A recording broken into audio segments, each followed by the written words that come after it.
Yan mga ka-idol, good morning, good morning, good morning, good morning sa inyong lahat dyan. Ako, nakita niyo itong damit ko. Damit ko pa kahapon. Nagtitipid ako guys, mga ka-idol, sa sabon. Ayan, iniipon ko muna. Ayan, sabayan niyo akong kumain. It's breakfast for today at ngayon is Sabado at December 28 na at malapit na ang ating New Year. Yan mga guys, mga ka-idol. Yan. Pero magbablog pa rin tayo sa araw ng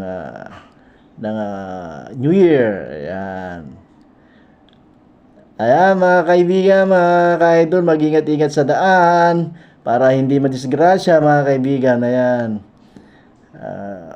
Mga ka-idol, kamustahin natin si Kagawad Manoy Garcia kung okay na siya.